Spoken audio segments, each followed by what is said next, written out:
Yes, beta, good morning. I have started the 6th chapter, The Poet and Pancakes, and in 2 videos I have completed the chapter up to this para, and today I am starting your 3rd video of 6th chapter from this para. Listen बेटा, आपको पता चला कि जो poet and जो pancakes है वो एक जेमिनी स्टूडियो की सीन के बारे में बता रहा है, जहाँ पर जो एक्टर और एक्ट्रेस होते हैं उनको कैसे मेकअप किया जाता है, कैसे वे लोग वहाँ पर काम करते हैं। तो जो यहाँ पर राइटर है अशोका मित्रन, वो उसे जेमिनी स्टूडियो का मेंबर था और वो किस प्रकार अपने पास्ट टाइम को याद करके इस चैप्टर के थ्रू अपनी जो मेमोरी है उसको रिप्रेजेंट कर रहा है कि किस प्रकार जो लोग थे, कितने जेमिनी स्टूडियो में मेकअप करवाने के लिए एक्साइटेड होते थे, तो उसके बारे में बताया, कैसे लोग वहाँ पर आते थे, क्या क्या करते थे। तो ऐसा इसमें कुछ बताया गया है, बाकी इसका कोई मॉरल पर्पस नहीं है।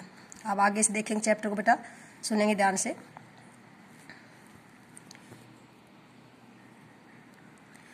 You saw Subhu always with the boss, but in the attendance roles. He was grouped under a department called the story department. You have to underline these lines. Very important question. What is story department? Who were in that place? कौन कौन वहाँ पर होते थे? तो यहाँ पर question आता है आपका, तो इसको अंडरलाइन कर लेना अपना। You saw Subhu always with the boss. तुम वहाँ पर सुबू को हमेशा देखते होंगे किसके साथ? बॉस के साथ। But in the attendance role, लेकिन अटेंडेंस रोल के दौरान he was grouped under A department called the story department. वो हमेशा किस में रहता था? वो उस स्टोरी डिपार्टमेंट नाम का उनका जो एक ग्रुप था, उस ग्रुप में वो रहता था, उस ग्रुप का मेंबर उसमें शामिल रहता था।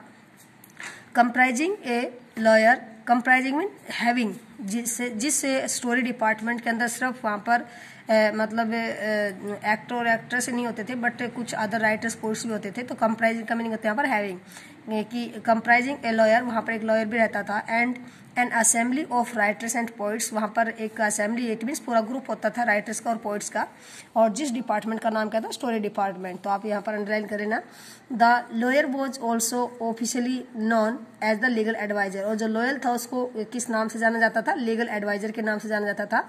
तो आगे इस चैप्टर में देखेंगे कि लीगल एडवाइजर का क्या काम होता था, तो इसके अंदर कैसे कुछ एक्ट्रेस गलती कर देते थे स्टेज पर और कैसे वो उनकी रिकॉर्डिंग करके उनको सुनाता था। तो स्टेज पे जो एक्ट्रेस रोल प्ले करती है तो उनकी कमियों को यहाँ पर लीगल एडवाइजर कैसे शो करता है उसके बारे में बताया गया है।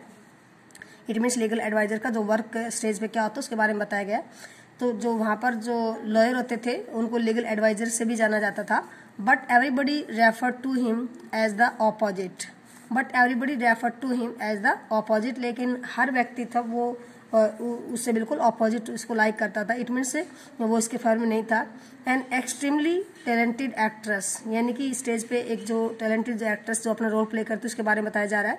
An extremely talented actress who was also extremely temperamental जो नेचर से गुस्सेली टाइप हो। इट मीन्स जिसको नेचर से गुस्सा बहुत ज्यादा आता, तो उसके बारे में बताया गया कि वो टैलेंटेड थी, लेकिन इसके अलावा वो काफी मतलब एक गुस्सेली टाइप की एक्ट्रेस थी। Once believe over and on the set means stage, और वंस इट मीन्स एक बार वो स्टेज पे क्या होता है उसको बहुत ज्यादा गुस्सा आ जाता है। वाइल एवरीवन स्टूड स्टून का मीनिंग होता है यहाँ पर हैरान, अचंभित, स्टून।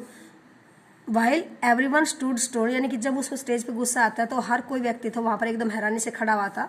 The lawyer quietly switched on the recording equipment, और जैसे उस एक्ट्रेस को गुस्सा आता है स्टेज के ऊपर तो लॉयर क्या करता है, लीगल एडवाइजर क्या करता है, जो रिकॉर्डिंग इक्विपमेंट, इट मीन्स उसकी आवाज की रिकॉर्डिंग को ऑन कर देता है, इक्विपमेंट को ऑन कर देता है। When the actress paused for breath, और जब बीच के अंदर जब एक्ट्रेस सांस लेने के लिए पोज होती है, रुकती है, the lawyer said to her 1 minute please, तो लॉयर उसको 1 मिनट के लिए बोलता है कि आप रुको। And played back the recording, और उसने जो रिकॉर्डिंग की थी उसके गुस्से को, उस रिकॉर्डिंग को प्ले अगेन कर देता है। There was nothing incriminating or unmentionably foul about the actress tirade against the producer. यहाँ पर जो मीनिंग है इनको देखेंगे। इनक्रिमिनेटिंग का मीनिंग होता है किसी चीज को फंसाना, और टीरेड का मीनिंग होता है यहाँ पर किसी चीज की निंदा करना।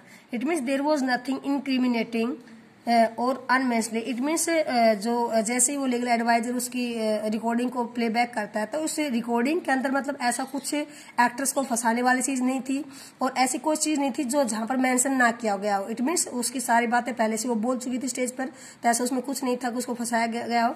अबाउट द एक्टर्स टिरेड, मतलब एक्टर्स की निंदा के बारे में, against the producer. It means उसने अपने गुस्से के अंदर किसकी निंदा की थी? प्रोड्यूसर की निंदा की थी।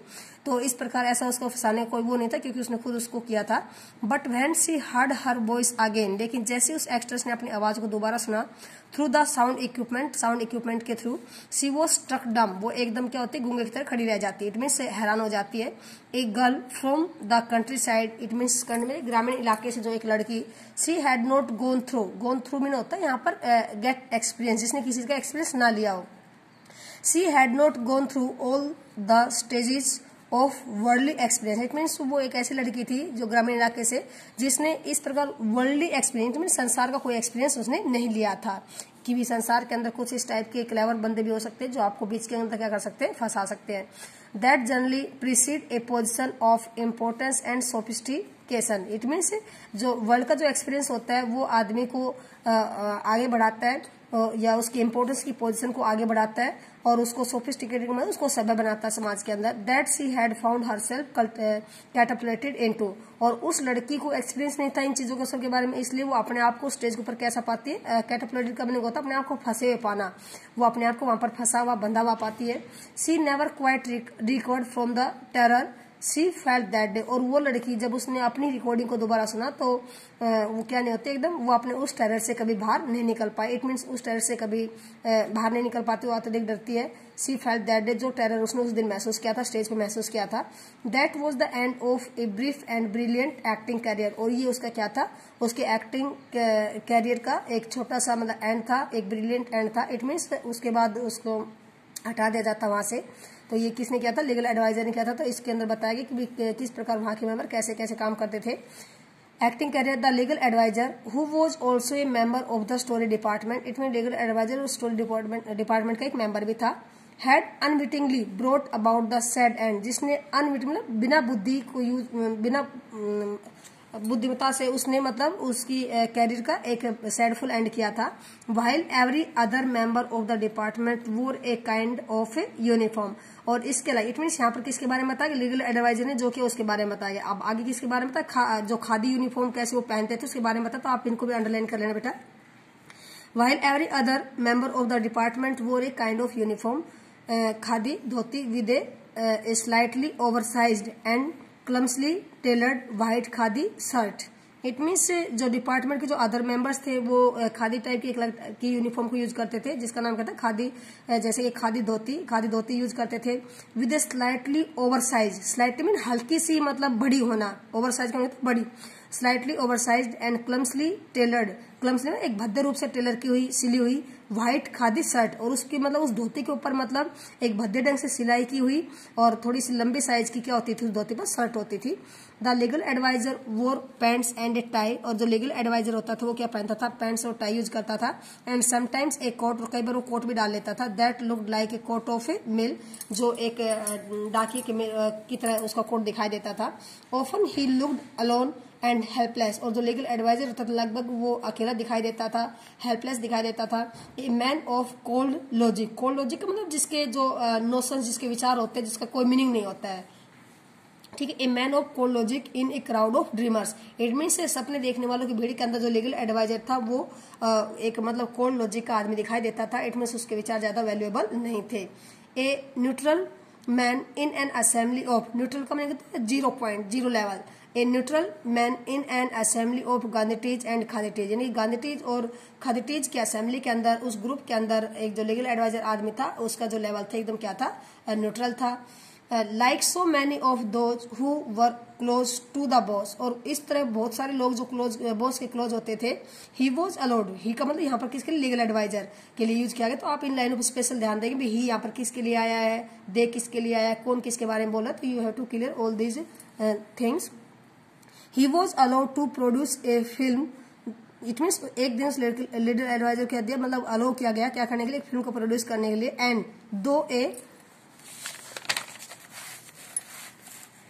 एंड दो a lot of raw stock and pancake were used on it, और उसके ऊपर बहुत ज़्यादा मतलब जो रॉ स्टॉक्स में जो भी मेकअप मटेरियल का जो होती थी, जो पैनकेक जो ब्रांड होता था, उन सबको वहाँ उसके ऊपर यूज किया गया।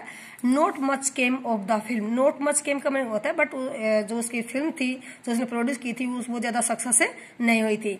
Then one day the boss close down the story department, फिर एक दिन बॉस ने क्या किया, स्टोरी डिपार्टमेंट को बंद कर दिया। And this was perhaps the only instance in all human history where a lawyer lost his job because the poets were asked to go home.